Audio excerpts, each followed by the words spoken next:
La nuit où Boule du Mouhune s'est éveillé, un battement neuf est monté du Sahel. Des chiffres, d'apparence froid, ont pris feu, des dizaines de bases insurgées détruites, des milliers de civils délivrés et la carte de sécurité retournée sous les yeux des villages. Mais ces chiffres ne sont qu'une façade. Que disent-ils vraiment du chemin de souveraineté du Burkina Faso lorsque Ibrahim Traoré proclame que la sécurité doit venir de l'intérieur? Et si la souveraineté cessait d'être un prêt pour redevenir un devoir à forger jour après jour par chaque communauté? Ce reportage promet de dévoiler comment une stratégie de défense locale a inversé la spirale de violence à Boule du Mouhune avant d'irradier vers les frontières. Bénéfice ? Comprendre le modèle d'une sécurité communautaire reproductible. Nous suivrons la chronologie pour saisir comment un principe de 6 mots, se défendre avant de dépendre, a produit un effet domino: unité mobile ciblant les nœuds, VDP bloquant les retraites, BIR-7 et BIR-18 consolidant le terrain pendant que le ciel traçait la grille des drones. Les enjeux sont lourds. Si le modèle sécurité intérieure se fissure, école et marché replongent dans le silence. Mais lorsqu'il fonctionne, chaque pont réparé ramène un camion de vivres, de médicaments et un souffle d'habitude retrouvé. Micro-accroche, qu'est-ce qui rend une campagne à la fois mesurée et galvanisante? Nous testerons l'hypothèse. Sa crédibilité tient dans l'équilibre entre discipline opérationnelle et appropriation populaire, frontière ténue entre autodéfense efficace et excès de zèle. Dès les premières heures, en 48 heures, le commandement mobile a brisé 2 lignes d'approvisionnement. Au même moment, simultanément, 3 détachements VDP ont bouclé les issues à Bonsa et CNO, récupérant plusieurs dépôts d'armes. Avant cela, Boule du Mouhune n'était qu'un couloir de peur, routes minées, champs abandonnés, classes désertes. Le tournant vient lorsque la doctrine d'Ibrahim Traoré descend du marbre au sol. La sécurité de l'intérieur signifie que les habitants guident, les unités frappent, les drones éclairent et l'arrière assure la logistique. Les premiers assauts, infiltration des unités d'intervention, démantèlement des camps, puis verrouillage des issues.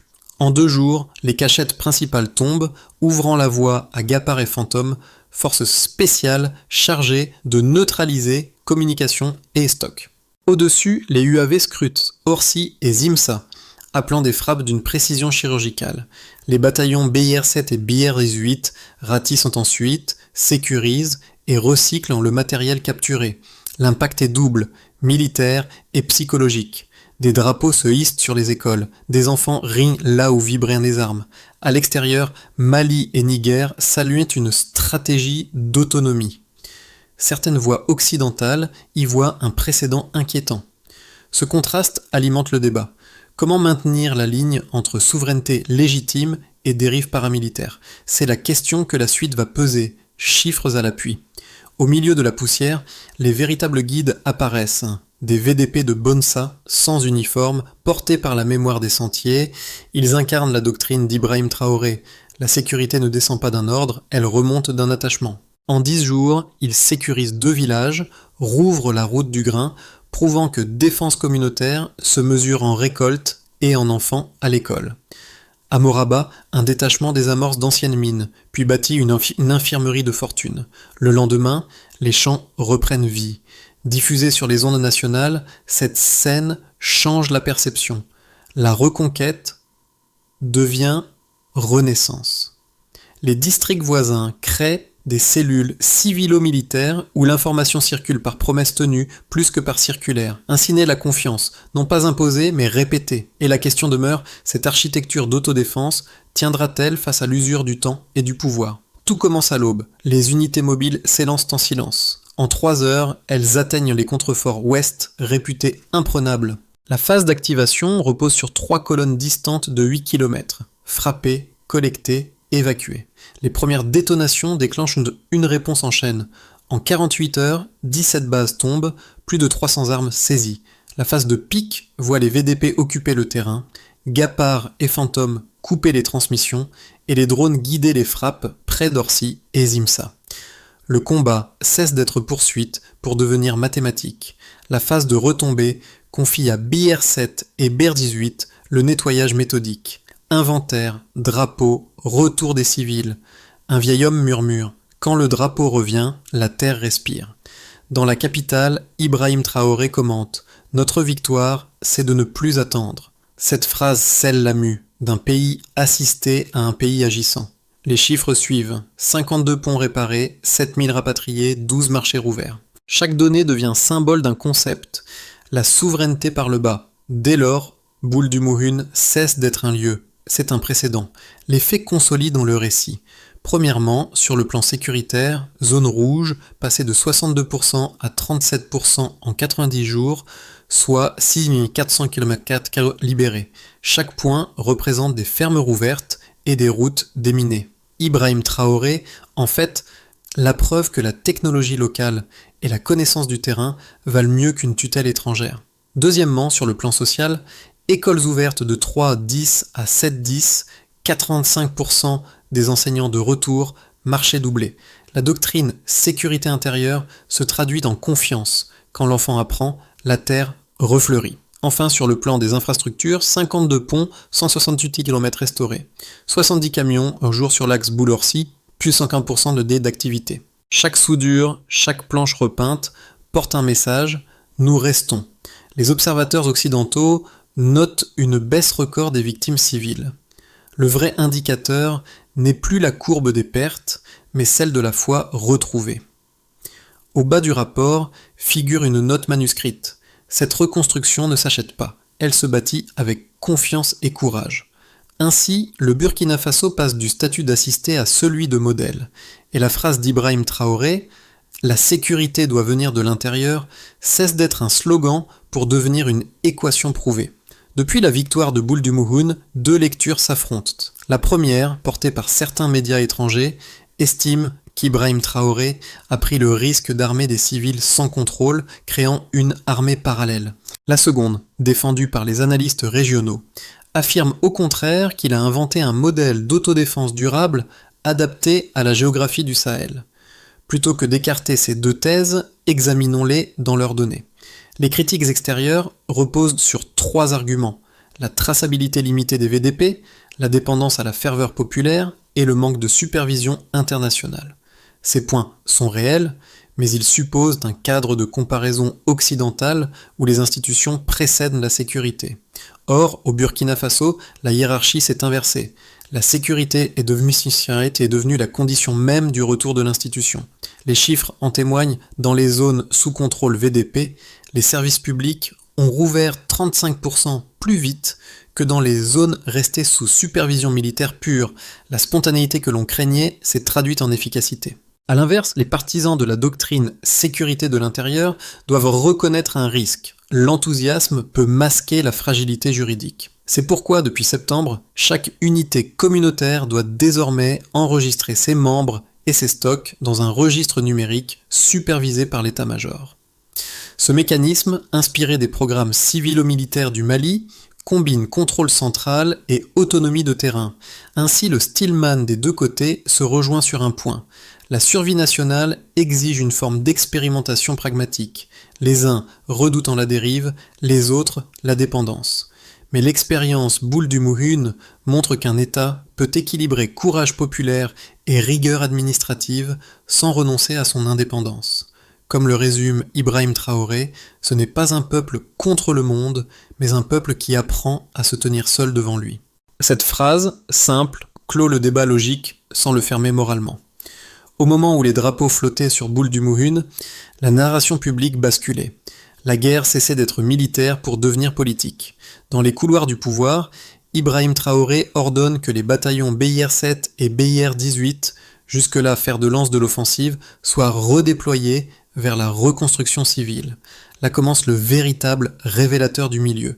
La doctrine sécurité de l'intérieur s'élargit en souveraineté productive. Les mêmes véhicules qui transportaient les soldats acheminent désormais ciment, semences et carburant. Les ingénieurs partagent les ateliers avec les volontaires. Les caméras captent non plus les tirs, mais les soudures. Cette inversion de l'imaginaire transforme la victoire tactique en message symbolique. Protéger, c'est aussi rebâtir. À ce stade, la question n'est plus comment gagner la guerre, mais comment en faire une paix durable. Et la réponse se dessine. En intégrant la défense, la production et la gouvernance dans une même dynamique. Le point médian scelle ainsi la mue d'un récit de résistance en projet d'État.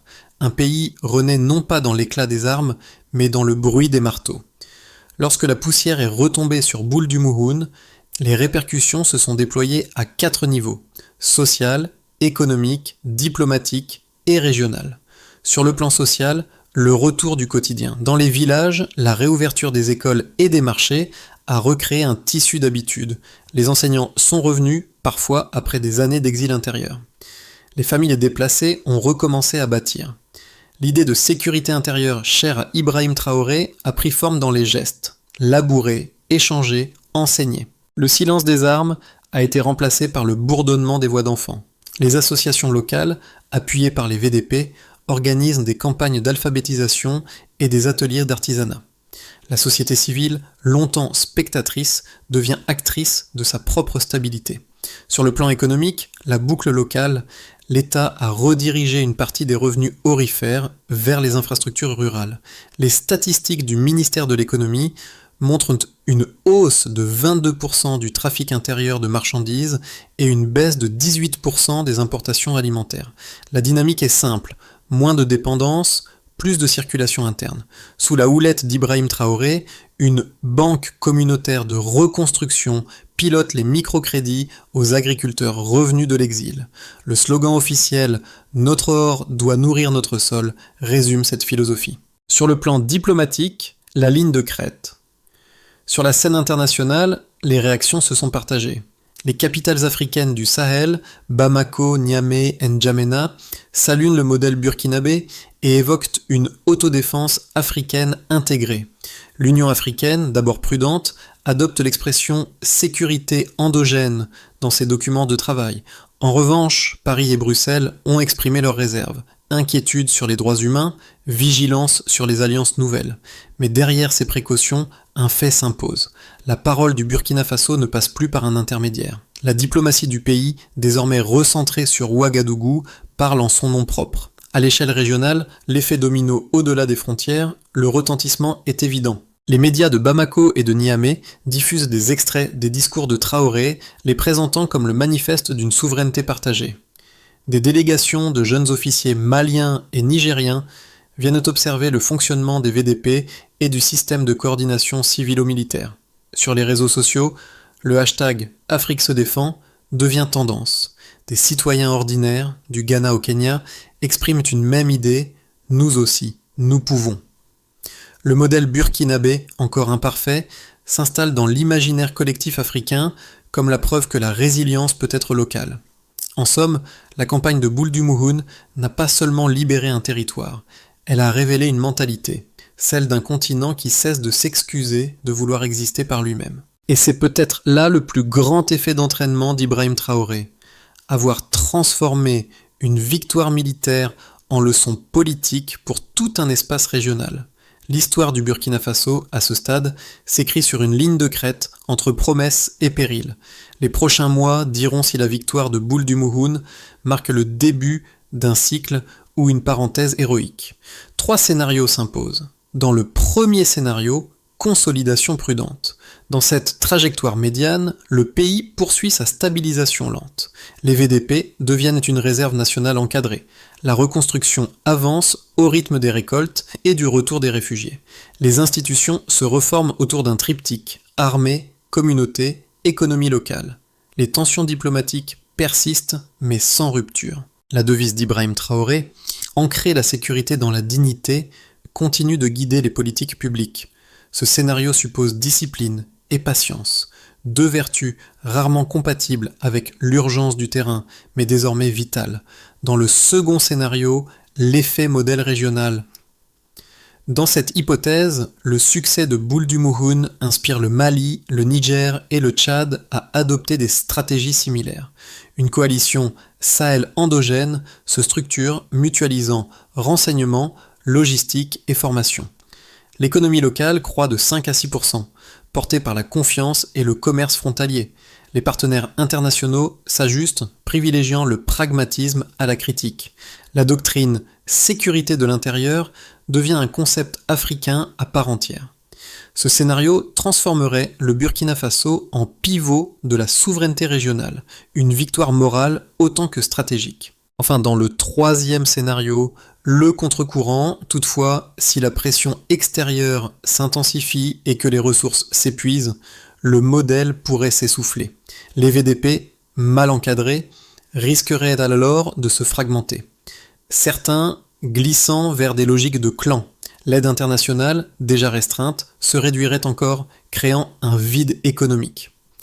Le risque ultime que la ferveur populaire s'érode avant que les structures civiles n'aient eu le temps de se solidifier. Entre ces trois chemins, la variable décisive n'est pas militaire mais morale, la cohésion nationale. Comme l'a rappelé Ibrahim Traoré lors d'un discours à Ouagadougou, notre force ne réside pas dans nos armes, mais dans la constance de nos mains jointes. C'est cette constance qui décidera du visage du Burkina Faso à l'horizon d'un an. Les mois qui ont suivi la campagne de Boule du Mouhoun ont révélé un autre front, celui des perceptions, dans les rues de Ouagadougou, dans les forums de la diaspora, jusque sur les radios communautaires du Sahel, l'écho de la victoire s'est mué en miroir identitaire. Chez les jeunes, l'effet est immédiat. Pour une génération qui n'avait connu que la peur et la dépendance, l'image de volontaires en bottes poussiéreuses a remplacé celle des convois étrangers. Des clubs d'étudiants se sont formés autour de thèmes de leadership endogène, explorant la notion de responsabilité collective. L'idée de autonomie par la solidarité s'est imposée dans le langage courant, non comme un slogan, mais comme une ambition mesurable. Savoir produire, protéger et débattre sans attendre un aval extérieur. Dans la diaspora, notamment en Europe et au Canada, la narration burkinabé a créé un sentiment de réconciliation. Loin de la rhétorique victimaire, les exilés redécouvrent un pays qui agit plutôt qu'il ne subit. Des collectifs financent désormais la reconstruction d'écoles et l'achat de matériel agricole. Pour la première fois depuis longtemps, la fierté supplante la nostalgie. Chez les voisins africains, le message dépasse les frontières. Des leaders d'opinion maliens et nigériens reprennent les formules d'Ibrahim Traoré sur la souveraineté intérieure, invitant à penser africain avant de négocier externe. Des débats s'ouvrent sur la compatibilité entre indépendance et intégration régionale. La victoire de Boule du Mouhoun est devenue un miroir collectif. Chaque pays y lit sa propre aspiration à l'autonomie. En définitive, le véritable impact n'est pas médiatique, mais moral. Un peuple qui reprend confiance en lui-même finit toujours par inspirer les autres. La victoire militaire a ouvert un chantier plus complexe, celui de la reconstruction mesurable.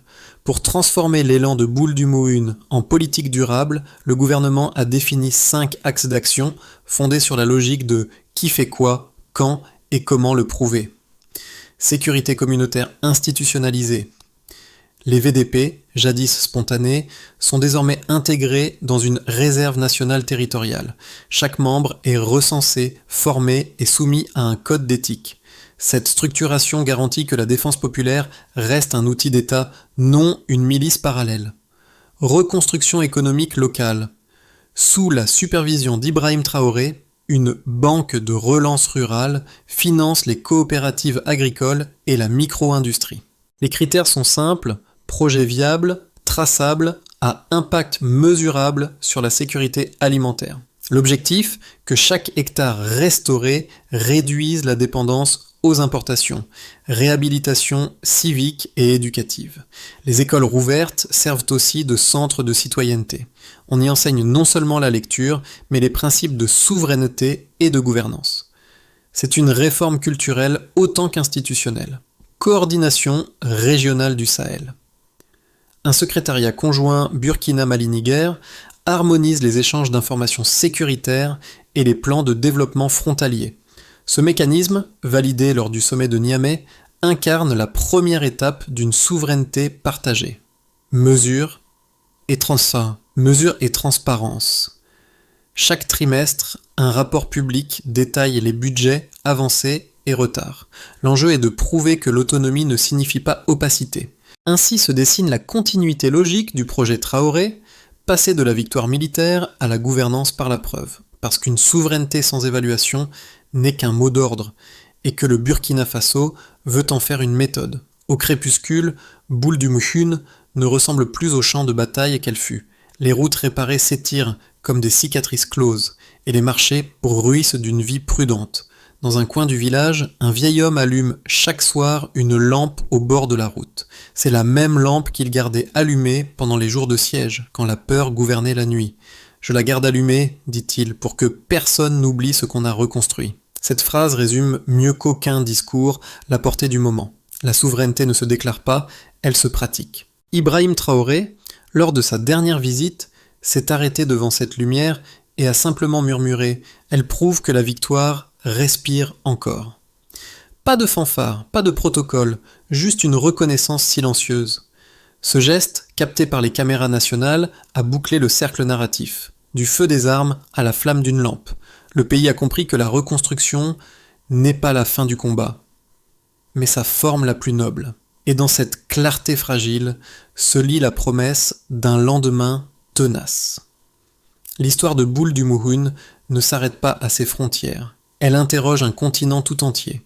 Que devient la liberté lorsqu'elle cesse d'être un don pour redevenir une responsabilité ? De Dakar à Nairobi, les débats se multiplient sur cette autonomie du dedans que Ibrahim Traoré incarne sans emphase. Ce récit n'est pas une leçon, mais une invitation. Invitation à relire les mots souveraineté et solidarité dans la même phrase. Invitation à penser qu'un peuple, en se relevant, peut tendre la main sans se soumettre. À ceux qui regardent le Burkina Faso de loin, la question demeure ouverte. Et si ce modèle fragile, né d'un sol blessé, portait en lui l'ébauche d'une voie africaine nouvelle ? Une voie où la dignité précède l'assistance, où la coopération s'écrit d'égal à égal. Alors, disons-le simplement, si vous croyez que les voix africaines méritent d'être entendues par elles-mêmes, poursuivons cette conversation. Parce que ce n'est pas la fin d'une histoire, c'est le début d'une ère qui s'écrit à plusieurs mains.